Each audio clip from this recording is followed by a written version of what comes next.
Շնորհակալություն։ Նախագիծը կարևոր է, բայց կարծում եմ որոշակիություն չկա նախագծում, ինչը նշանակում իր սեփական տարածքից մինչև 2 մետր կարող է արդյունահանել եւ օգտագործել սեփական կարիքների համար։ Պատկերացնեք, մարդը ունի 1 հեկտար սեփական տարածք եւ դրանից 2 մետրը հանում է սեփական կարիքների համար 200,000 խոհարարմետր, ասենք, որևէ ոչ մետաղական օգտակար հանածու։ Ինչ է նշանակում իր կարիքների համար շահույթ չստանալու նպատակով։ Կարծում եմ ձևակերպումը որոշակիություն չունի եւ պետք է փոխվի։ Մարդը իր հողամասից մինչև 2 մետր կարող է հանել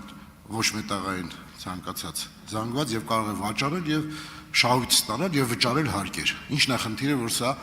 բերում ենք sense տարբեր ձևափոխումներ ենք անում, որ մարդը իր սեփականությունն է եւ հարկը վճարում է։ Ինչու՞մն է խնդիրը, խնդրում եմ ներգրավեք։ Շնորհակալություն հարցի համար, պարոն Բագրատյան։ Իրականում այդ կարգավորումը այս պահին էլ գործում է։ Այս պահին էլ ընդերքի մասին օրենսգիրքը հնարավորություն է տալիս մինչև 2 մետր խորությամբ արդյունահանման բացառապես սեփական կարիքների համար։ Սա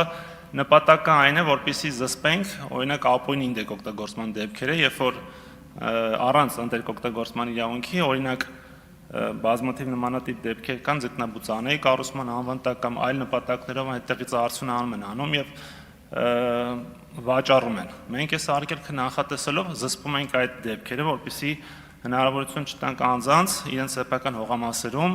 թաքցված, այսպես ասած, ապօրինի արդյունահանում իրականացնեն եւ ազատություն է տալիս այդ մասով։ Շնորհակալություն։ Ունեք արձագանք, համեցեք։ Շնորհակալություն։ Ես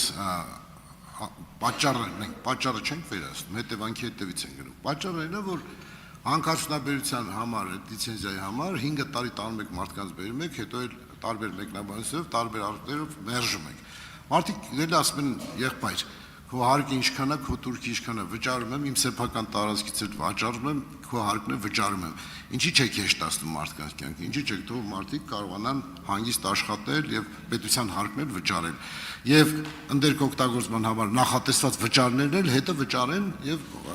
կարողանան ազատ աշխատել, իրենց տարածքը օգտագործել նպատակային։ Խնդրում եմ այդ հարցին ավելի հիմնավոր պատասխանեք, շնորհակալ եմ։ Շնորհակալություն, պարոն Բագրատյան։ Իրականում 5 տարի չի ձգվում գործընթացը, որևէ հաշվարկով այդպիսի ժամկետ չկա, բայց գործ ունենք մենք պետության սեփականության հանդիսացող բացառիկ սեփականության ընդերքի հետ եւ դրա օգտագործումը պետք է մաքսիմալ հաշվի առնի մնացած բոլոր ռիսկերը եւ բնապահպանական ռիսկերը եւ պետական հաշվեկշռի արդյունավետ օգտագործումը։ Դրա համար օրենքով կա ընթացակարգեր, որոնք վստահեցնում են, որ 5 տարի չեն տևում, եթե պաշարներ հաստատված չեն,